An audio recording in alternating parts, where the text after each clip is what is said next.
आगे क्या होगा, कलयुग जैसे बढ़ता जाएगा, 30 वर्ष की अवस्था में व्यक्ति जब होगा तो उसे बहुत लंबी आयु मानी जाएगी कि बहुत जी लिया। 30 साल की आयु यानी बहुत लंबी आयु होगी। तो दिन प्रतिदिन आयु घटेगी, मेमोरी क्षीण होगी, याददाश्त शून्य होगी, धीरे धीरे भूलते जाएंगे, हमें कुछ भी याद नहीं रहेगा। ये कलयुग का प्रभाव होगा।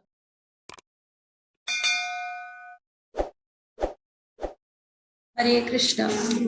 तो आज हम चर्चा करेंगे आध्यात्मिक उन्नति भाग 3, आत्म साक्षात्कार का विज्ञान। प्रभुपाद जी हमें इसमें क्या बता रहे हैं आध्यात्मिक उन्नति भाग 3 में? तो जी हाँ, श्री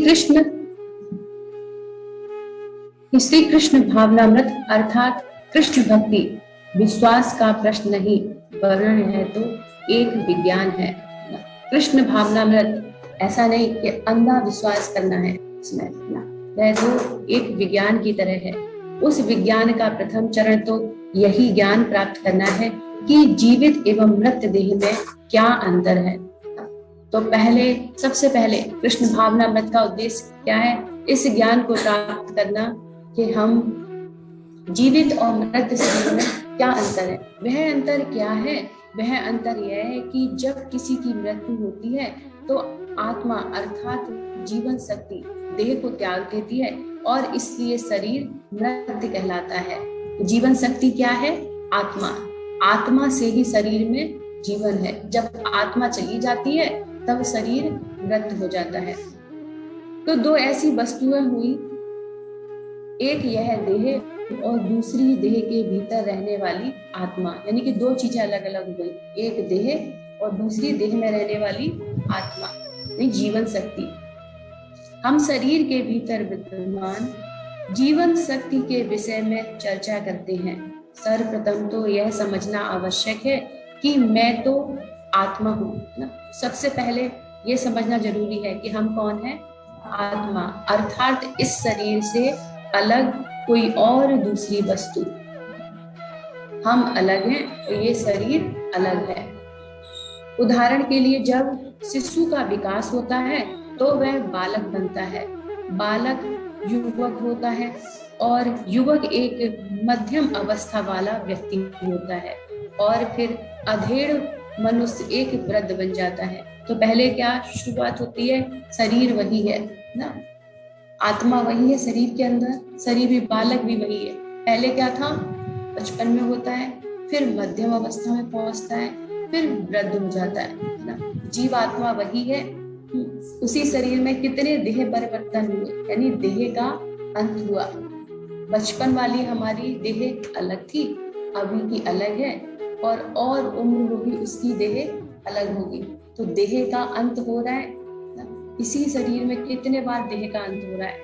तो इस संपूर्ण समय के भीतर यद्यपि हमारे शरीर में शिशु अवस्था से वृद्ध मनुष्य बनने तक निरंतर परिवर्तन हो रहा है, फिर भी हम सोचते हैं कि हम वही व्यक्ति हैं। आप देखिए तो सही, देह परिवर्तन हो रही है परंतु देह में निवास करने वाली आत्मा वही बनी रहती है। तो हम ऐसा क्यों सोचते हैं कि हम वही हैं? हम बचपन में सोचते थे, जैसे बचपन में थे वैसे हमें लगता है हम वही, अभी भी वही है। जब खुद को शीशे में देखते हैं तो पता चलता है कि नहीं, हम शरीर से बदल गए, लेकिन मन से, बुद्धि से, चेतना से, है ना, अपने विचारों से ना, लगता है ना वही आदतें, वही चीज, वही सारी। क्यों लगता है ऐसा? हाँ, क्योंकि जो रियल में हम हैं वो वैसे ही हैं, इसीलिए हम खुद को एज इट इज वैसे ही समझते हैं जो हम हैं। परिवर्तन किसका हो रहा है? शरीर का, आत्मा का कोई परिवर्तन नहीं हो रहा। जैसे आप अपने कोट और कुर्ते को बदल सकते हैं, यदि आप विभिन्न प्रकार का कुर्ता और विभिन्न प्रकार के कोट पहनकर मुझसे भेंट करने आए तो क्या इसका यह अर्थ हुआ कि आप एक भिन्न व्यक्ति हैं? यानी कि आप जब बदल के कपड़े आ रहे, अभी आप किसी और कपड़े में, फिर कुछ और कपड़े पहन के आ रहे, तो आप बदल जाएंगे? नहीं, आपने सिर्फ कपड़ा बदला है, व्यक्ति नहीं बदला। तो वैसे ही बता रहे हैं, हमें आत्मा इस शरीर को बदलती है, आत्मा वही सनातन रहती है। आत्मा में कोई परिवर्तन नहीं होता, चाहे उस आत्मा ने मनुष्य का शरीर लिया हो या फिर किसी पशु का या किसी पिशाच का, किसी भी शरीर में हो, आत्मा वही रहती है। इसी प्रकार प्रत्येक बार जब आपकी मृत्यु होती है तो आप शरीर परिवर्तन कर लेते हैं, परंतु आप यथार्थ शरीर में रहने वाली आत्मा वही रहती है। इस विषय को समझना आवश्यक है, तभी हम कृष्ण भावनामृत के विज्ञान में आगे प्रगति कर सकते हैं। सबसे पहले ये समझना जरूरी है कि हम शरीर नहीं, हम आत्मा हैं। अगर हमें कष्ट हो रहा है, पीड़ा होती है, तो वह किसको कष्ट हो रहा है? हाँ, इस शरीर को परेशानी है, आत्मा को नहीं। हमारे भौतिक नेत्रों के लिए आत्मा अदृश्य भी है, इसका आकार अणु से भी छोटा है। तो हम इन जड़ आंखों से, इस भौतिक आंखों से जो सामने आंखें दिख रही हैं, इससे हम आत्मा को नहीं देख सकते, क्योंकि आत्मा बहुत छोटी है। आत्मा का आकार कैसा है?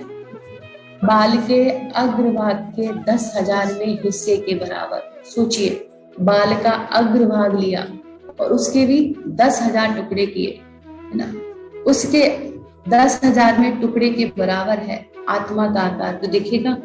नहीं दिख सकता। तो बहुत सूक्ष्म है आत्मा, और इतनी सूक्ष्म आत्मा इतने बड़े शरीर को चला रही है। फिर चाहे वो हाथी का शरीर हो, उस शरीर में भी इतनी आत्मा है।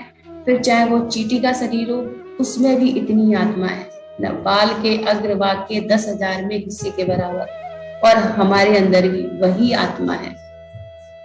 इंद्रियां, रक्त, हड्डी तथा वसा से बने स्थूल शरीर का नाश होने पर भी मन, बुद्धि, अहंकार से बना हुआ सूक्ष्म शरीर कार्य करता रहता है।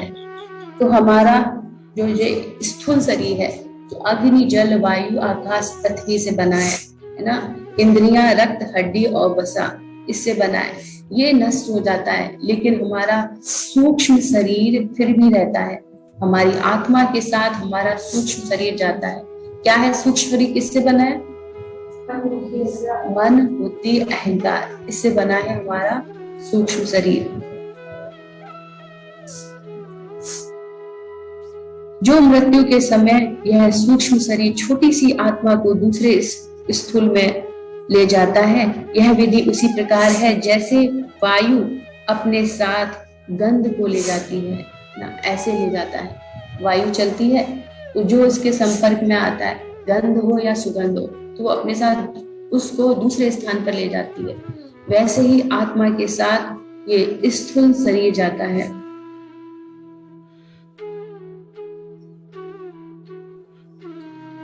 आत्मा के साथ स्थूल शरीर, सूक्ष्म शरीर जाता है, और स्थूल शरीर को एक स्थान से दूसरे स्थान में ले जाता है ना। हम एक स्थूल शरीर को छोड़कर दूसरा स्थूल शरीर धारण करते हैं। कोई यह नहीं देख सकता कि गुलाब की गंध कहाँ से आ रही है। हम यह जानते हैं कि यह वायु के द्वारा लाई जाती है। आप देख नहीं सकते कि यह सब किस प्रकार हो रहा है, परंतु ऐसा ही होता है। इसी प्रकार आत्मा का देहांत भी अत्यधिक सूक्ष्म है। मृत्यु के समय मन की अवस्था के अनुसार सूक्ष्म आत्मा पिता के वीर के माध्यम से माँ के गर्भ में प्रवेश करती है। तो जब व्यक्ति अपने शरीर को छोड़ता है, सूक्ष्म शरीर कौन सा है? स्थूल शरीर, हाँ, पंच तत्वों से बना हुआ। जब स्थूल शरीर को छोड़ते हैं तब सूक्ष्म शरीर आत्मा के साथ जाता है, और उस समय जैसा हमारा मन होगा उसी के अनुसार, जैसा हमारा चिंतन होगा उसी के अनुसार हमें अगला शरीर मिलता है। तपश्चात माँ के द्वारा किए गए एक विशेष प्रकार के शरीर के रूप में आत्मा का विकास होता है। यह शरीर मनुष्य, बिल्ली, कुत्ते या किसी अन्य का भी हो सकता है। जैसा हमारा चिंतन होगा उसी के अनुसार हमें शरीर मिलेगा।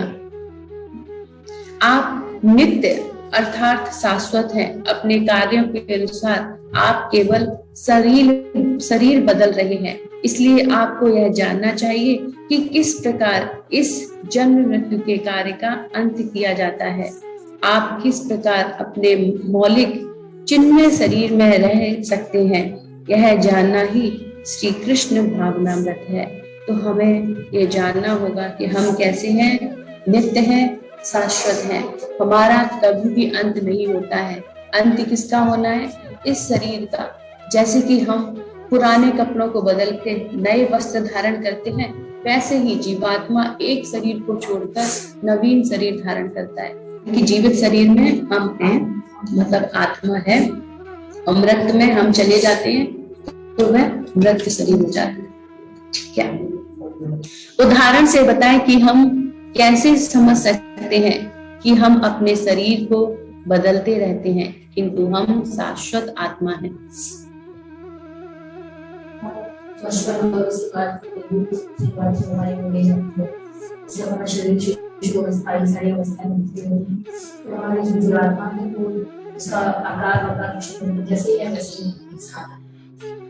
ठीक है, अगला प्रश्न, मृत्यु के समय आत्मा का देहांत एक शरीर से दूसरे शरीर में कैसे होता है?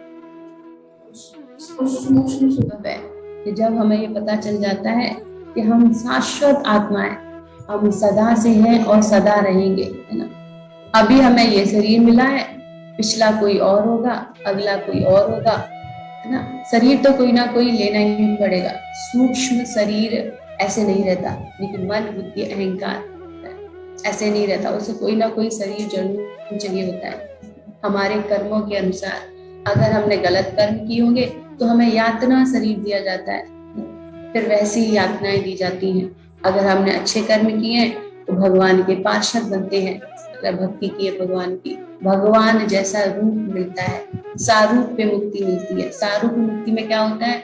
भगवान जैसा रूप होता है ना। तो जैसे हमारे उस समय मन और चेतना होगा, उसी के अनुसार हमें अगला शरीर दिया जाएगा। नामामृत, पवित्र नाम का अमृत। श्री श्रीमद एसी भक्ति वेदांत स्वामी श्री प्रभुपाद की जय। कलयुग इतना कष्ट और पतन का युग है कि चैतन्य महाप्रभु हर किसी को हरे कृष्ण महामंत्र का जप करने को कहते हैं। क्यों महाप्रभु आए अपना घर छोड़ के, अपना धाम छोड़ के यहाँ इस जगत में? हाँ, हमें दुख से निकालने के लिए, क्योंकि भगवान जानते हैं कि कलयुग बहुत ही कष्टदायक है। हर कदम कदम पर कष्ट है ना। जिसको आप सबसे ज्यादा केयर करते हैं, सबसे ज्यादा प्रेम करते हैं, उससे ही आपको सबसे ज्यादा धोखा मिलने वाला है। क्योंकि ये कलयुग की प्रवृत्ति है, मतभेद करना, कलह करना, है ना। ये कलयुग का कार्य है। जहाँ कलह नहीं है, मतभेद नहीं है, तो वहाँ कलयुग नहीं है। तो कलयुग का कार्य है कलह और मतभेद। तो भगवान बहुत चिंतित होते हैं, इसीलिए भगवान अपना नाम देने आते हैं। नाम यानी साक्षात भगवान खुद अपने आप को देने आते हैं। क्योंकि जहाँ भगवान होंगे वहाँ कोई भी कलह रहेगी। जहाँ भगवान है वहाँ कोई भी कलह नहीं है, कोई मतभेद नहीं है। भगवान यानी भगवान का नाम। द्वापर में भगवान ने कितनी सारियां कही थी? 16,108 रानियां थी भगवान के, है ना।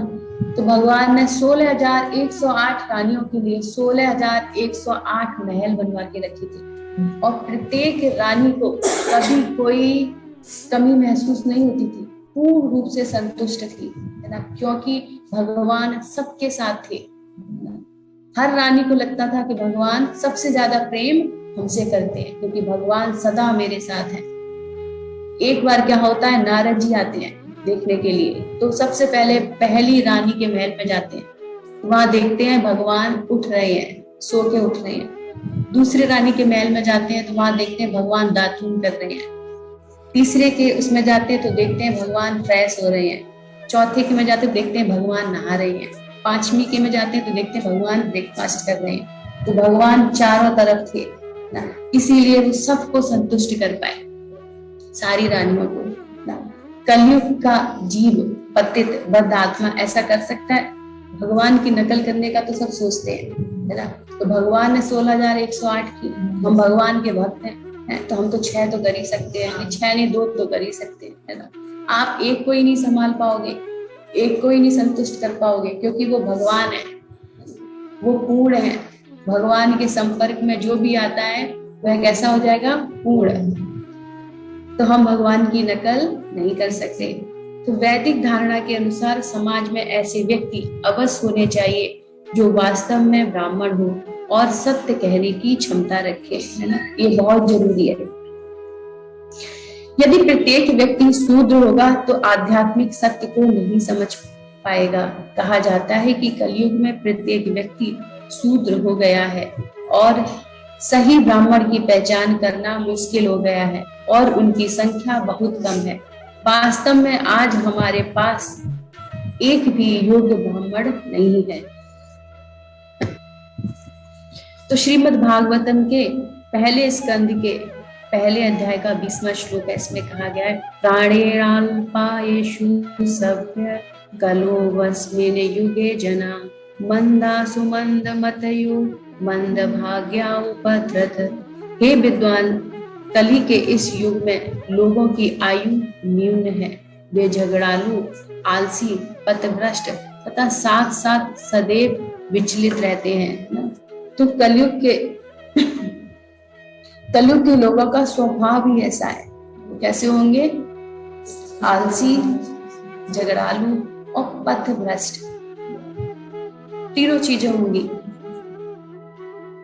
और आयु उनकी कैसी होगी? न्यून होगी, कम होगी। अभी कितनी आयु तक जीवित रहते हैं? 60, 70, बस, इससे ज्यादा नहीं। पहले हम लोग देखते देखते कितना था? 100। दादी वगैरह रहती थी ना, देखा तो 100 साल 101 साल तो रहती थे ना। अब क्या हो गया? 60, 70, तो चले ही जाना है। आगे क्या होगा? कलयुग जैसे बढ़ता जाएगा। 30 वर्ष की अवस्था में व्यक्ति जब होगा तो उसे बहुत लंबी आयु मानी जाएगी कि बहुत जी लिया। 30 साल की आयु यानी बहुत लंबी आयु होगी। तो दिन प्रतिदिन आयु घटेगी, मेमोरी क्षीण होगी, याददाश्त शून्य होगी, धीरे धीरे भूलते जाएंगे, हमें कुछ भी याद नहीं रहेगा। ये कलयुग का प्रभाव होगा। और ज्यादा आलसी होते जाएंगे, और ज्यादा पथभ्रष्ट होते जाएंगे, है ना, और ज्यादा झगड़ालू होते जाएंगे। जैसे कलयुग बढ़ता जाएगा ये चीजें भी बढ़ती जाएंगी।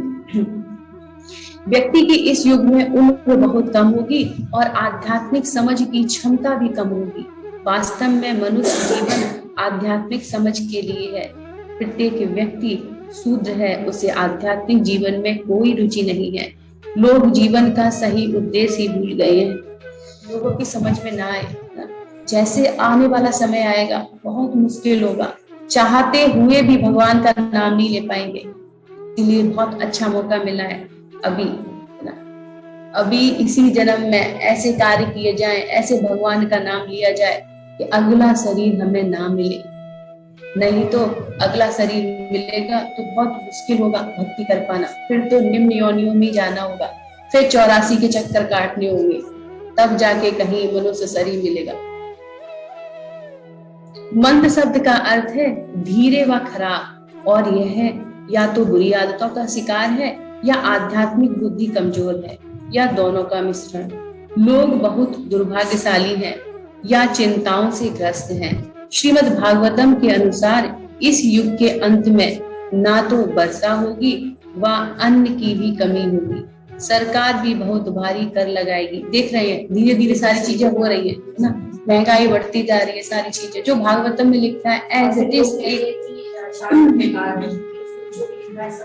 हाँ बिल्कुल, सारी चीजें बिल्कुल सत्य हैं। जो शास्त्रों में लिखी हैं वो सब सामने आ रही हैं, और जो सामने नहीं है वो आने वाली हैं। उपयुक्त गुणों का वर्णन तो श्रीमद् भागवतम में हुआ है। इसका एहसास हमें अभी से हो रहा है, क्योंकि कलयुग एक दुख का युग है। चैतन्य महाप्रभु ने, जो कि स्वयं कृष्ण है, हर व्यक्ति को हरे कृष्ण महामंत्र जपने की सलाह दी है। तो सिर्फ कलयुग से बचने का एक ही उपाय है, क्या? हरे कृष्णा कृष्णा कृष्णा हरे हरे, हरे राम राम राम हरे हरे। सिर्फ हरे कृष्ण महामंत्र से हम कलयुग के प्रभाव को दूर कर सकते हैं, क्योंकि स्वयं महाप्रभु, स्वयं भगवान आकर ये कह रहे हैं। क्या बोलते हैं? हरे नाम एव केवलम कलोभ नास्ते व गतिरन्यथा। आज के इस युग में हरि का नाम और हरि का नाम के अलावा कोई दूसरा उपाय नहीं है ना। तो क्यों बोला 3 बार हरि का नाम, हरि का नाम, हरि का नाम? क्योंकि त्रिवाचा भरी जाती ना, पहले शपथ लेते थे तो 3 बार बुलवाते थे ना। तो बिल्कुल सही है, वो त्रिवाचा भगवान भर रहे हैं ना। सिर्फ हरि का नाम ही है और कुछ नहीं है इस कलयुग में। यह विधि चैतन्य महाप्रभु की खोज नहीं है, बल्कि शास्त्रों और पुराणों द्वारा बताई गई है। यह विधि कलयुग के लिए बहुत ही सरल है। व्यक्ति को सिर्फ हरे कृष्ण महामंत्र का जप करना होता है। तो यहाँ अगर ये सोचें कि महाप्रभु को ज्यादा बढ़ावा दिया जा रहा है, कौन थे महाप्रभु? हम तो नहीं जानते, वो भी तो एक भक्त थे। जैसे हम भक्त वैसे वो भक्त। कुछ ऐसे है ना महाराज बाबा जो खुद को भगवान बताते हैं। चैतन्य महाप्रभु भगवान, हम भी भगवान ना। तो कह रहे हैं महाप्रभु की वाणी नहीं, ये तो शास्त्रों की वाणी है। शास्त्रों में लिखा है कि कलयुग के लिए सिर्फ है हरि का नाम, हरि का नाम, हरि का नाम, और कोई उपाय नहीं है। प्रचार ही सार है। श्री श्रीमद एसी भक्ति वेदांत स्वामी श्रील प्रभुपाद की जय। चैतन्य महाप्रभु का आदेश है कि भक्त प्रचार करें ना। किसका आदेश है? स्वयं राधा कृष्ण का आदेश। ये क्या हम सब क्या करें? प्रचार करें भगवान के नाम का। चैतन्य महाप्रभु कौन है? राधा कृष्ण का युगल अवतार। तो वो हम सबको आदेश दे रहे हैं ना कि सबको गुरु बनना है, सबको प्रचार करना है। जाए देखो ताहे कहो कृष्ण उपदेश। फालतू की बातें नहीं करनी, प्रजल्पा नहीं करनी। जिसको भी देखो कृष्ण उपदेश करो, कृष्ण की चर्चा करो। भगवान ने जिह्वा दी है किस लिए? अपना गुणगान करने के लिए। तो उसका सदुपयोग करेंगे तो अच्छा होगा। भक्त को भगवान के आदेश का पालन करना चाहिए। कृष्ण भावनामृत का प्रचार ही श्री चैतन्य महाप्रभु का मिशन है। अतएव उनके निष्ठावान भक्तों को उनकी इच्छा पूरी करनी चाहिए। चैतन्य महाप्रभु ने कहा कि यारे देखो ताहे कहो कृष्ण उपदेश, है ना। यारे यानी कि बांग्ला में या कुछ जा पढ़ते हैं, जारे देखो ताहे कहो कृष्ण उपदेश। भक्त को हमेशा भगवान के आदेश समझकर कृष्ण भावनामृत का प्रचार करें। वह जिस किसी से भी मिले उसे भगवान का आदेश स्वीकार करने का प्रचार करना चाहिए। भगवान कहते हैं सर्वधर्मान परित्यज्य माम एकम शरणम व्रज अहम त्वं सर्वपापेभ्यो मोक्षयिष्यामि मा शुचः। सब प्रकार के धर्मों का परित्याग करो और मेरी शरण में आ जाओ। भगवान जो परम नेता है उनका यही आदेश है। वे परम सम्राट की भांति बोलते हैं। हर व्यक्ति को इस आदेश का पालन करने के लिए प्रेरित किया जाना चाहिए, क्योंकि यही दिग्विजय है। और यह एक भक्त का कर्तव्य है कि वह जीवन के इस दर्शन के प्रति हर एक को आश्वस्त करे, है ना। तो क्या कह रहे हैं कि जिसको भी देखो उसको क्या कहना है? कृष्ण का उपदेश देना है। भगवान क्या है? भगवान ही परम नेता है, भगवान ही परम सम्राट है। किसी में इतनी क्षमता है जो वो कह दे सर्वधर्मान परित्यज्य माम एकम शरणम व्रज, सबको छोड़ के मेरी शरण में आओ, सब कुछ मैं संभाल लूंगा, तुम्हारा भूत भविष्य जो है उसकी रक्षा करूंगा और आने जो तुम्हें जरूरत है उसकी भी पूर्ति करूंगा। किसी कलयुग के मनुष्य में इतना दम है ऐसा कहने का? ऐसा तो उपदेश भगवान ही दे सकते हैं, है ना। भगवान के अलावा और कोई नहीं। इसके साथ ये श्रीमद् भागवतम के 9वें स्कंद के 11वें अध्याय का 25वां श्लोक है, जिसमें ये भगवान बता रहे हैं। अगर आप में से किसी का कोई प्रश्न तो पूछ सकते हैं। यहाँ पर ये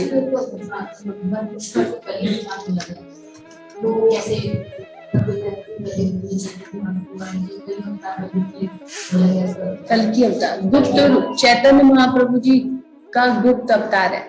महाप्रभु ने उस अवतार को खोला नहीं था। जो उनके विशेष जो पार्षद थे वो ही जानते थे कि जो महाप्रभु है वो साक्षात कृष्ण है, क्योंकि उन्होंने कृष्ण रूप में उन्हें विराट रूप के दर्शन भी दिए थे, लेकिन महाप्रभु नहीं चाहते थे कि सबको पता चले, क्योंकि वो भक्त रूप में आए थे, उन्हें भक्त भाव में थे, तो वो चाहते थे कि भक्त भाव में सब जाने उनको, क्योंकि अगर उन्हें सब भगवान समझने लगते तो वो भक्त भाव में नहीं रह पाते, आचार्यों की सेवा नहीं कर पाते, भक्तों की सेवा नहीं कर पाते। महाप्रभु अपने आचरण से दिखाते हैं कि कैसे दास दासानुदास बना जाता है। महाप्रभु स्वयं राधा कृष्ण आते हैं और अपने साथ वालों के कपड़े धुलते हैं, कपड़े तय करते हैं, झाड़ू बुहारू है ना, प्रसाद बनाना, महाप्रभु सब कुछ करते हैं। यानी महाप्रभु दिखाते हैं चैतन्य महाप्रभु की दास दासानुदास कैसे बना जाता है। तो अगर सबकी नजर में आ जाता वो भगवान है तो फिर कैसे होता, जबकि लोग जानते थे, जो उनके साथ थे वो समझते थे कि महाप्रभु साधारण नहीं है, वह संत है, ये समझते थे, फिर भी उनसे मना करते नहीं महाप्रभु आप ऐसा मत करो, हम पे पाप लगेगा। लेकिन महाप्रभु फिर भी नहीं सुनते थे, कहते थे नहीं मैं दास दासानुदास हूँ, मैं आप सबका दास हूँ, मैं सेवा के लिए आया हूँ। तो वो ऐसे आचरण करते थे महाप्रभु। तो हम सबको अपने आचरण से सिखाते हैं कि भक्त को कैसा होना चाहिए, हमेशा अपने को दीनहीन और छोटा समझना चाहिए, तभी हम भक्ति को समझ सकते हैं।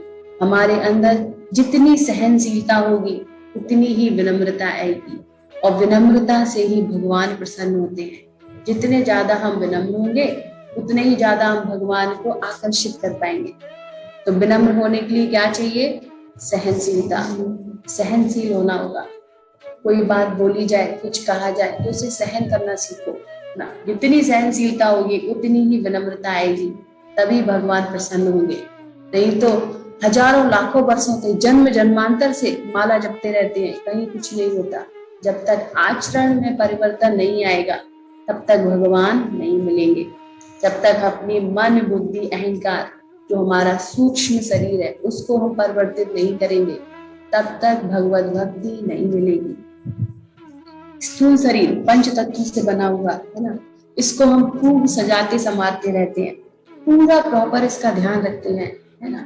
इसको अच्छे से डाइट दी जाए, है ना, इसको ऐसा हो वैसा हो, पूरा ध्यान, एक्सरसाइज करना, डॉक्टर को दिखाना, प्रॉपर चेकअप करवाना, रखते हैं ना स्थूल शरीर का। लेकिन सूक्ष्म शरीर पे कोई ध्यान नहीं, जबकि स्थूल शरीर मिट्टी में मिल जाना है और सूक्ष्म शरीर हमारे साथ जाना है। जो साथ जाना है, जो हमेशा से साथ है और साथ रहेगा, उसके ऊपर कोई ध्यान नहीं है। जो मिट्टी में मिल जाना है उस पर पूरा ध्यान है। तो हमें जागरूक होना पड़ेगा, सोचना पड़ेगा कि हमारे लिए क्या महत्वपूर्ण है। हमारे लिए महत्वपूर्ण है भगवान और भगवान का नाम। हमारा सर्व प्रमुख कार्य होना चाहिए सबसे पहले भगवान के नाम का जाप, बाकी सब उसके बाद। एक भक्त का भाव तो ऐसे ही होता है कि भगवान हमें चाहे किसी भी हाल में रखे, या सुख रखे या दुखी रखे, है ना जी। हम हर हाल में भगवान की सेवा करेंगे, लेकिन हम ऐसा कह के अपने हाथ को नहीं झाड़ सकते, है ना जी। ऐसा करके हम अपने कर्तव्य से पीछे नहीं हट सकते। हमारा कर्तव्य है भगवान की सेवा करना, भगवान का नाम लेना, क्योंकि हम उनके अंश हैं। तो अंश का कार्य है अंशी की सेवा करना। जैसे हम माता पिता के अंश हैं ना, ये शरीर किससे मिला? हमें माता पिता से। तो हमारा कार्य है ना, तो हमारा कर्तव्य है उनकी सेवा करना, है ना जी। वैसे ही इस आत्मा के हम किसके अंश हैं? भगवान के अंश, भगवान अंशी है। तो हमारा एक ये भी कर्तव्य है कि हम भगवान की सेवा करें। कैसे करेंगे भगवान की सेवा? भगवान के नाम का जाप करके, भगवान के नाम का जाप करके हम भगवान की सेवा करेंगे। जब अंशी की सेवा करता है तभी वह संतुष्ट रह सकता है, तभी वह खुश रह सकता है, नहीं तो वह खुश नहीं रह सकता। फ्रस्ट्रेशन। हाँ जी जी। भगवान हम लोग से बातें भी करते हैं और उनकी दया से कृपा भी बढ़ती है। जब आंख में आंसू आते हैं तो ऐसा लगता है वो हमसे सामने ही बातें कर रहे हो। जी, हम भगवान को महसूस कर सकते हैं, है ना जी, भगवान के नाम के द्वारा, उनकी कृपा के द्वारा। क्योंकि आज हमारे पास जो कुछ भी है वो सब उन्हीं का दिया हुआ है। जो कुछ भी हमारे पास है, हम इन चीजों के लायक नहीं थे। एक भक्त हमेशा ऐसा सोचता है, क्योंकि हम इन सब चीजों के लायक नहीं थे, क्योंकि हम अव्वल दर्जे के नालायक हैं, मूर्ख हैं, है ना, सबसे ज्यादा गंदे हैं, और सारे लोग सब बहुत अच्छे हैं, लेकिन फिर भी भगवान ने इतनी कृपा की कि हमें सब कुछ दिया। वो भी दिया जो हमें जन्म जन्मांतर लग जाते तब भी मुझे ना मिलता, लेकिन भगवान की ऐसी अनुकंपा है, भगवान ने हमें सब कुछ दिया। तो हमें क्या करना चाहिए बदले में? भगवान का नाम नहीं लेना चाहिए। ठीक है, फिर अब हम अगली क्लास में मिलेंगे संडे को, यही 1 बजे का टाइमिंग है, और 1 बजे ऐसा होता है कीर्तन लग जाता है, फिर यहाँ पर सब लोग जब इकट्ठे होते हैं तो क्लास शुरू होती है ना। तो आप सब लोग अगले संडे को भी 1 बजे आइए, और आपके व्हाट्सएप ग्रुप पर अगली क्लास का मॉड्यूल्स पढ़ जाएगा, उसे पढ़ के देखिए ना। और क्लास में जब भी आए तो वीडियो ऑन रखें, प्रश्न रखें, है ना, ध्यान से सुने, तभी इसका हमें लाभ होगा ना। ऐसे हम वीडियो ऑफ करके बैठेंगे, सुनेंगे तो बोलेंगे नहीं, तो एक कान से सुना और दूसरे कान से निकल गया, क्योंकि मन तो हमेशा चाहता ही है इधर उधर कूदना, है ना, छलांग लगाना, अभी इधर फिर फुदक के उधर फिर फुदक के इधर, है ना, मन चाहता है। तो मन को हमें ऐसे ही बांध के रखना है। ठीक है, हरे कृष्णा। श्री राधे।